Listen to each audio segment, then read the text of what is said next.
Welcome to the Your Company Health Podcast. I'm your host, Andre Wright, founder and CEO of the Wright Consult Digital Marketing Agency, and also the creator of the Patient Buzz program. The goal of this podcast is to highlight healthcare professionals, their journey, and how they're making the world a better place. Let's dive in.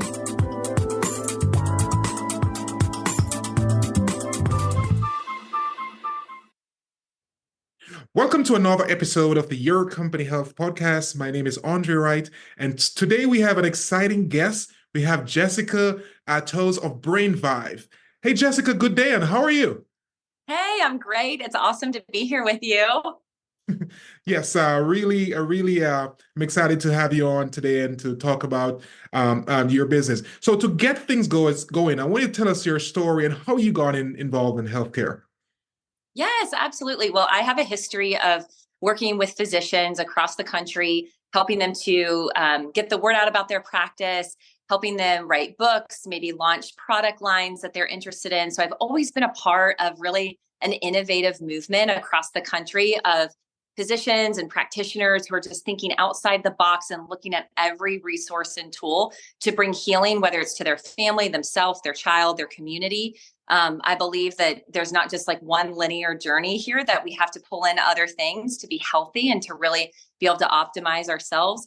And so during this journey, one of my children actually was struggling with specifically just reading and cognitive focused attention. And we had done so many different things. We'd seen so many different practitioners and had really along the way made a lot of progress. And yet by the time he was in second grade, he still couldn't read. And I'm not talking about just traditional dyslexia.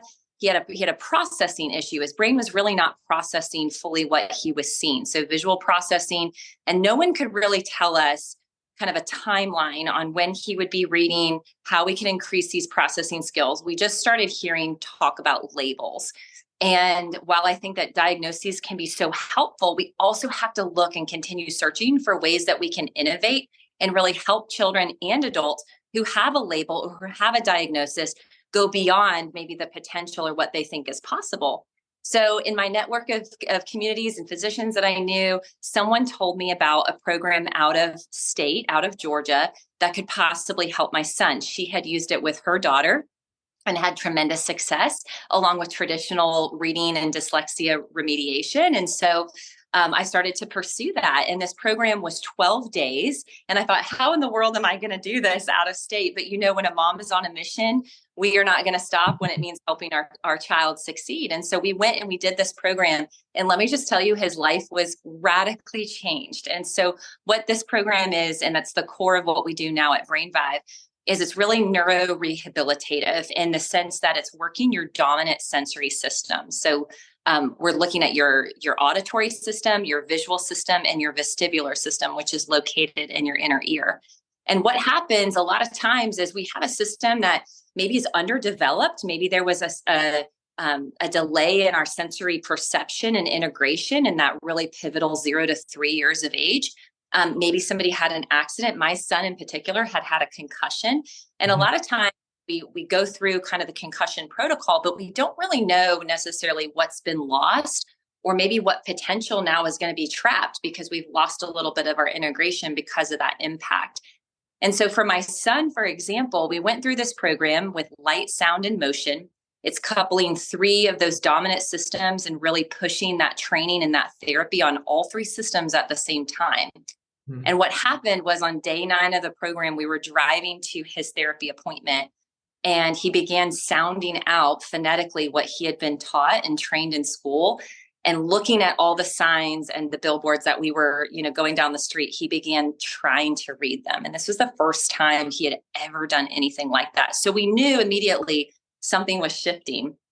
In the subsequent days and weeks to come, we started seeing him change his social interactions. We started seeing so much more regulation just in his behavior and his emotions, and his hyperactivity shifted greatly, which you can imagine as a mom. That was welcome. Really welcome.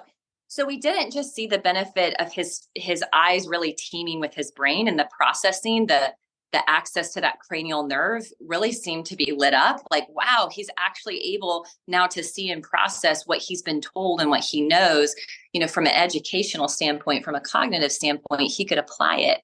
And so that really became the point where I thought, wow, I'm consulting for these physicians.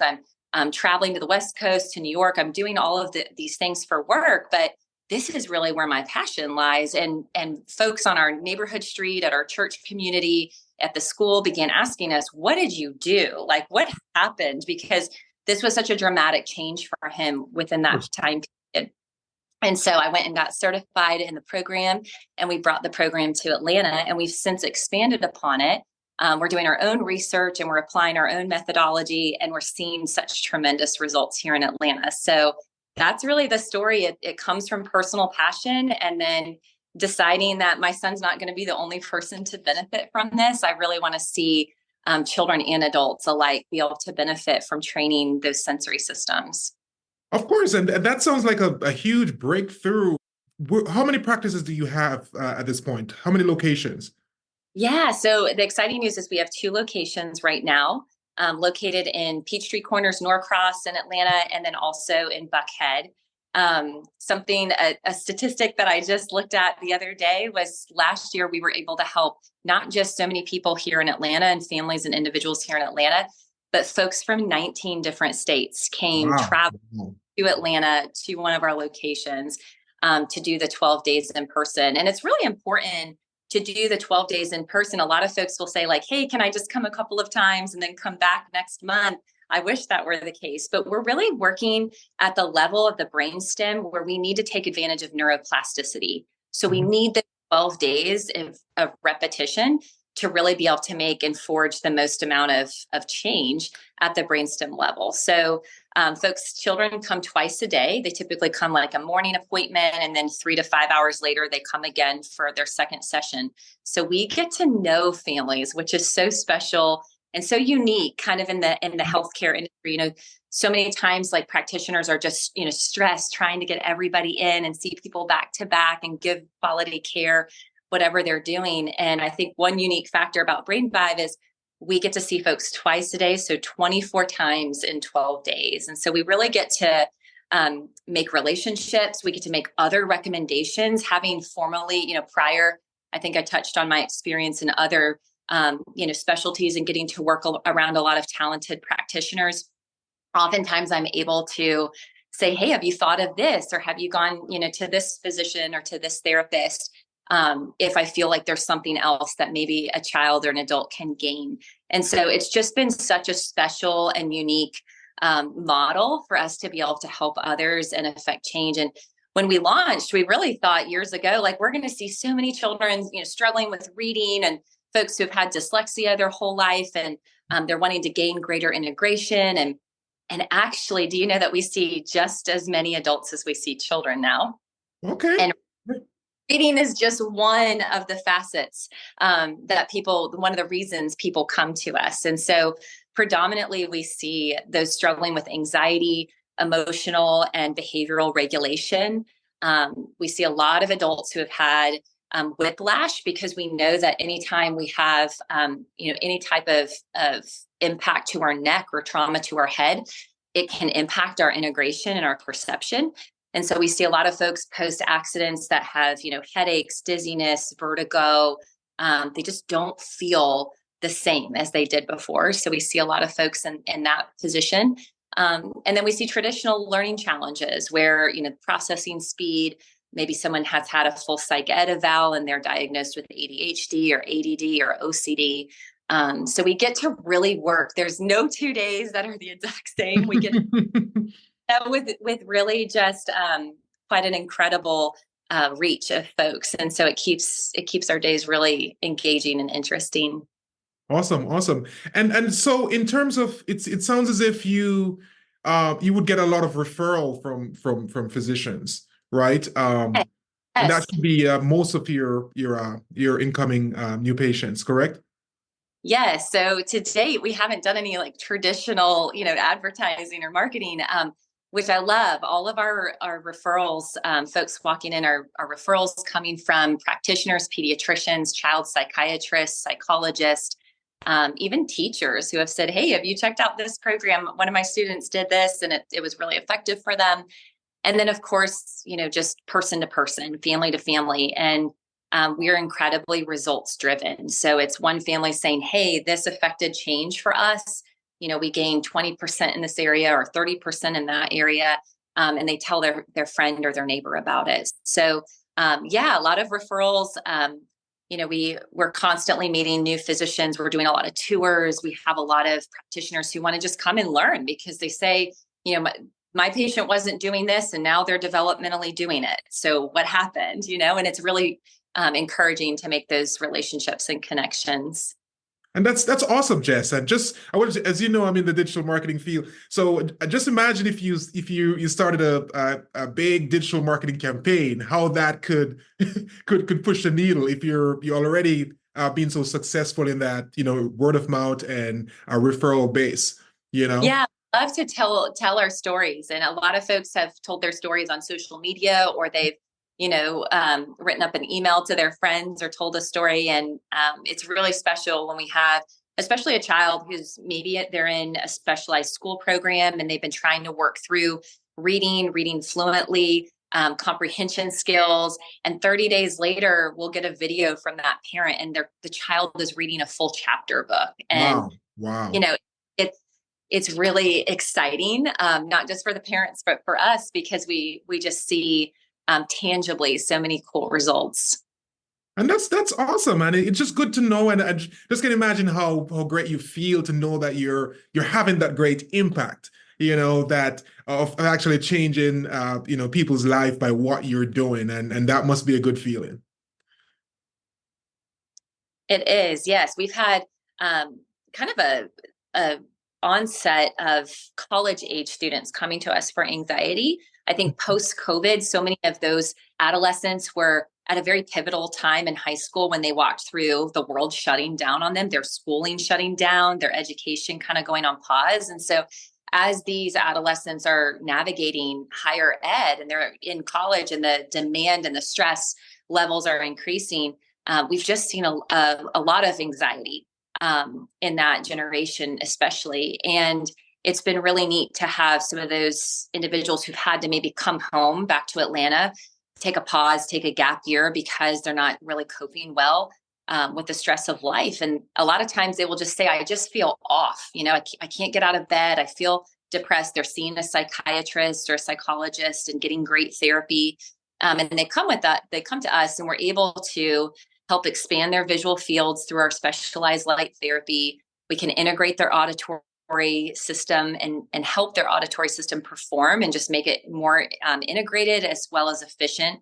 And then we're working on their vestibular system, which so many times by illness, inflammation, just activity exposure, they're very, they just feel dysregulated. And so when they can come and do the program and then they're able to get a job, they're able to go back into school, they're able to do classes remotely again. It is really satisfying because, while that may seem temporal or okay, so you just help them with their anxiety, like that could be their whole future, that they're trying to get that degree. Yeah, they're trying to, make relationships and connections and be able to have confidence again and network again. And so, yes, it's very exciting to see the changes, not just for the little ones, but, for the older population as well. And Jess, it's obvious by just listening to you and doing the research, you're very successful in terms of you scaling your operations. But talk to us about some of the challenges at this point. Sure. So I think one of the challenges is just helping people understand something that's so nuanced and so unique. We're not a medication, which is widely accepted in the medical world for some of the things I've spoken about. We're not a traditional therapy where you're just going for auditory therapy or you're just going for vision therapy or simply going for occupational or physical therapy. We're really blending all of these unique pieces together because that's how our brain wants to work. And so helping folks just understand the basis. I actually had the opportunity to speak with a brain expert Dr. Daniel Amen, and he's a well-known worldwide psychiatrist, very famous, and has a lot of success with his patients. And when I spoke with him about the program, because one of his patients became a Brainvive community member by coming through the program with great success, he said, well, for me, a person who has studied the brain as a physician, really my whole adult life, this makes a lot of sense. And I felt so validated in that moment. So I think it's helping folks just understand how our dominant sensory systems work, how we have to have this perception. If we have a lot of stimulation coming at us at one point in time, and our brain is trying to perceive everything, and there's a gap in that perception, how in the world would we be able to integrate that information to have reasoning skills, short and long-term memory, working memory, just cognition in general and coordination in general. So it's really helping, I think, a challenge, or maybe, you just said what's something that has been, climbing that uphill here in Atlanta, is just helping people understand and educating people on how our systems work and that we can train them to make them better. 30 years ago, neuroplasticity hadn't been proven. So folks thought, hey, once there's developmental gap, or even as recent as 20 years, we've come so far in our information and knowledge of the brain. And so, the belief was once somebody's developmentally delayed or stunted or challenged, or there's an accident and you've lost some cognitive function or coordination skills, that's it. That's it. And we know that's not the truth. We know that there's so much potential that can be unlocked. You look at people who maybe lose function of their hands, and suddenly they're learning after years. They can write with their toes, or they can paint with their holding the paintbrush in their mouth. We are able to make so much more progress than I think we give ourselves credit for. So that would probably be something I would say has just been so unique to us, is just kind of getting the word out and educating folks more. The other thing is just the sheer nature of our business, the repetition that I mentioned that's involved. Working around people's schedules can be really challenging. And so finding the right time where they can come in and do 12 days of this intensive training sometimes can be tricky when you have kids at school, parents who work full time, multiple kids in the house. So oftentimes our busiest season tends to be right now. During the summer stretch, when folks have a little bit more bandwidth, their employer maybe is a little more flexible with them, and the kids don't have the demand of school and activities like they do during the school year. Our other busiest time of the year, which I would say maybe is a challenge for us personally, is it's around the holidays. And so really from kind of Thanksgiving through the first of the year, we are packed. And so this balance work life with I'm a mom of 3. And so my husband, Chris, and I try our best to be extremely present with them at all of their activities. And we want to be around, family during the holidays too. So just juggling all of that as a business owner. But just talk to us about your process. So they come in for 12 days. First, we start with an evaluation. We want to get data points and a baseline for how these 3 dominant systems are really performing. Typically, that's for children who are 5 and older, all the way up through adults. We do this evaluation. It takes about 90 minutes, and that really determines candidacy. If an individual cannot do the evaluation because they're younger than 5, or cognitively they're unable to communicate or do the evaluation, then we have an adult and an adolescent extensive survey that we provide that helps us get to know the individual a little bit more based on the parent or the caregiver's observations. And so that's really the first step of our process. And then once we determine if an individual is a good candidate for the program, we really want folks who are going to get gains from this program. They're going to get a shift, a leap forward in their development or their abilities. And so once we see if an individual is a candidate, then we look at scheduling their 12 days. And so it really just depends on when we have availability and when that individual is in town for 12 days and can make all of their appointments. And then we go from there. And it's pretty smooth. Once we start going, everyone knows the rhythm, and we just begin to see those families come in through the door 12 days in a row. And I know insurance companies could be a pain. So do you take insurance? We do not. And I wish that we could take insurance for so many reasons. Just being able to help more individuals afford the program. But we do not at this point in time take insurance. What we do have, though, is flexible spending. Many people will use like their HSA, FSA accounts. And so a lot of folks take advantage of that. But we do not at this time accept insurance. Mm. Yeah, I mean, at the end of the day, based on what I've seen and what you're explaining, it's a very successful program. So it's an investment. Talk to us about. I know you've been in healthcare for a while. You've working with physicians. You have been working with physicians extensively. Talk to us about some of the mistakes you've seen healthcare practitioners make in terms of growing their business. Yes. So I would say probably the top one I've seen is folks who have experienced a lot of growth and they're not necessarily working as much of their time on the details any longer because maybe their schedule has increased and become extremely demanding. And so we're looking at kind of a concern over quality.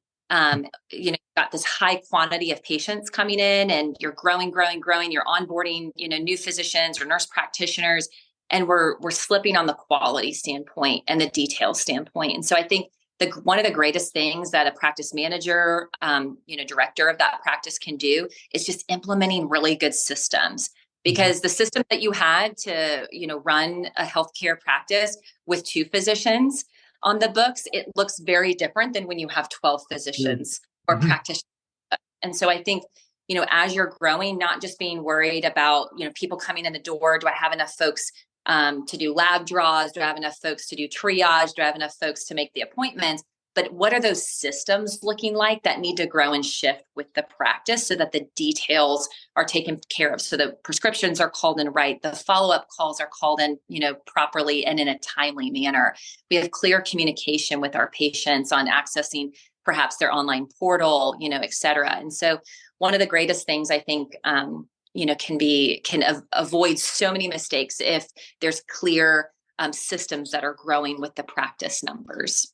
And you're spot on. You're spot on because as you know, I'm in the digital marketing field, and some of my clients at times we will send them leads, and new patients will be calling. Their receptionist may not be answering the phone, and so patient's experience is very important.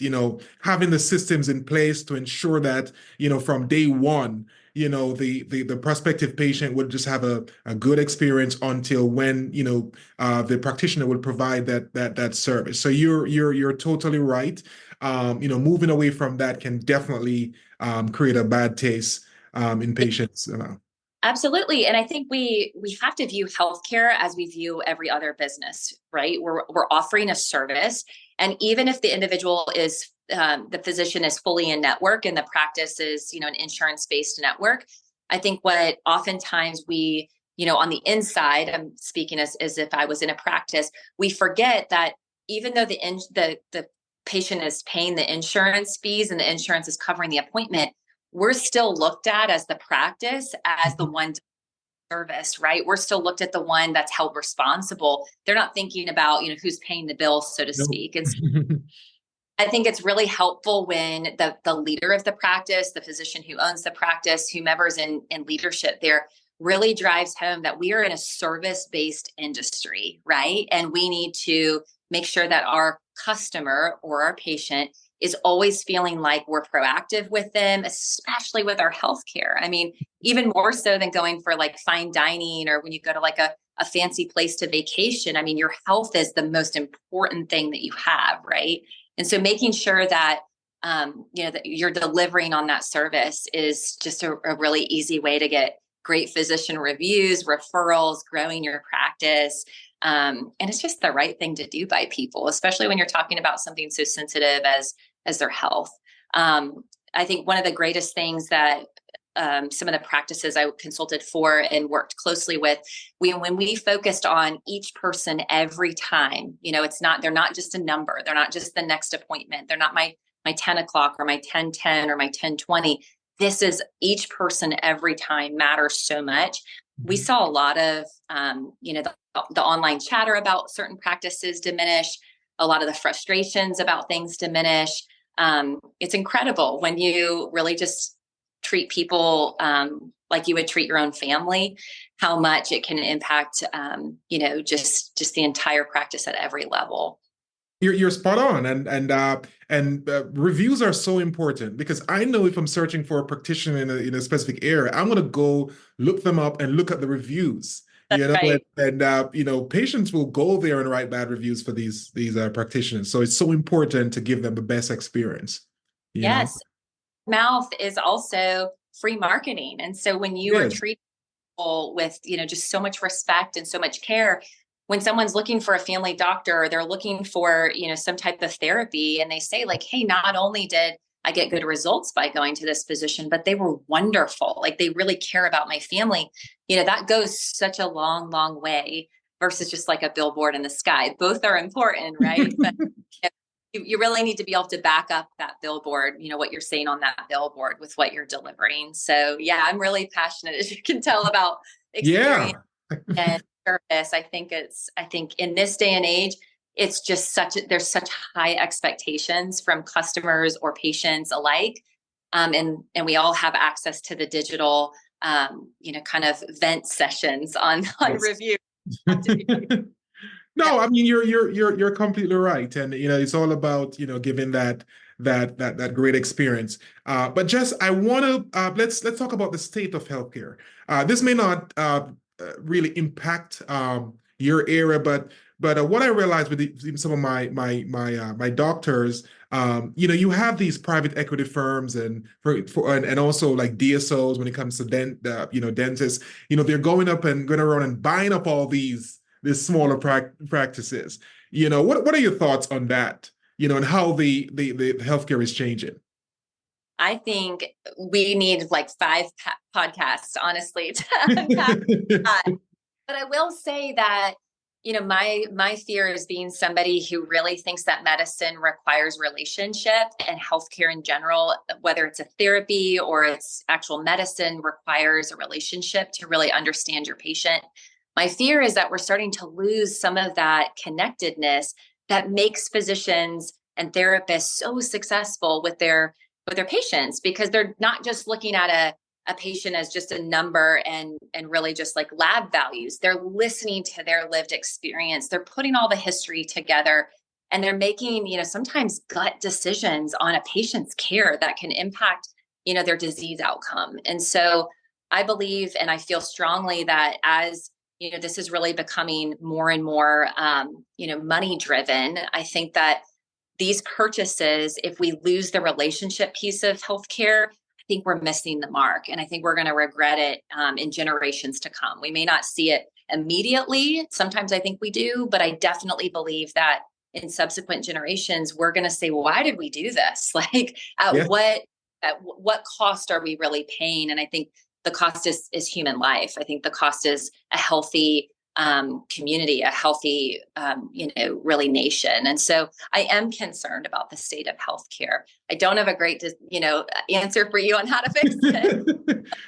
But I do think that if, physicians who are going into medicine and practitioners who are already practicing, really push back on, hey, I have to have this amount of time with each patient. Like I was, one of the practices that I was consulting for out west before I started Brainvive, they were being asked by, the folks who had bought them to reduce their patient time 6 to 7 minutes per patient. Wow. If I'm in that position and I'm the patient, I don't want you making massive decisions on, what medications I'm taking, what surgeries or therapies I should be having in 6 to 7 minutes. I just don't know if that's a great idea. So yeah, I think just for physicians and practitioners to continue pushing relationship and pushing quality over quantity is gonna be huge in the coming years.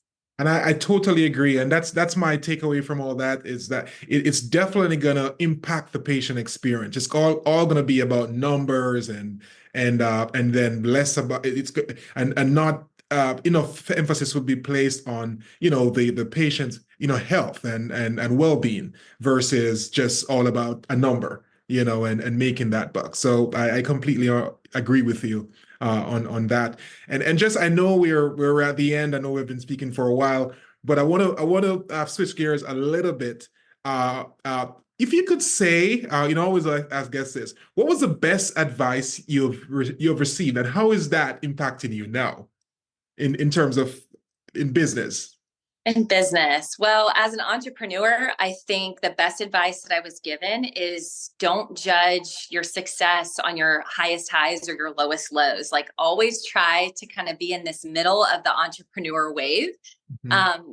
We have, incredible moments, and then we have moments where maybe we're missing one of our kids' baseball games, or we're having to sacrifice traveling over the holidays, to be with other family members because of what we believe in and what we're doing. And so I think a more seasoned entrepreneur told me, hey, you're going to have some high highs and you're going to have some low lows in this. Yep. And learn to kind of modulate yourself in the middle somehow, you will last a lot longer. And I think that that's the greatest advice on this journey to date that I've received. And I think it's also a great way to approach life, whether it's parenting, it is. whether it's singlehood journey, whatever it is there's going to be high highs and low lows, whatever we do. And somehow giving yourself that perspective to step back and realize, like, things are not, always that bad, or this is a great moment, but tomorrow may not be as great. And I'm still going to put right foot in front of left. So that's excellent advice. And just for people who are listening and watching, how can they reach you? Yeah, the best way is Brainvive's website. So it's just brainvive.com. Vive is life. So Vive is how you spell that. It's all one word. And we've got contact form if somebody wants to just send us an email, ask some questions, and connect that way. Or obviously, our phone number, and you can reach us as well. So we love connecting. We're also on Instagram at BrainviveATL. A lot of times folks will send us, just a DM asking us questions, logistics, when can I get an appointment, that sort of thing. So any of those ways are great. Awesome. And Jess, thank you so much again for joining us today. We thoroughly enjoyed the conversation. I enjoyed it, and I learned a lot about Brainvive, and I'll definitely talk to you soon. All right. Sounds good. Thanks for having me. Thank you. Thank you so much for joining us today. I hope you found this information useful. Please share this episode on social media, and also visit our website at andreewright.com/podcast for more. And also leave us a review on Apple or wherever you get your podcasts. Until next time, see you then.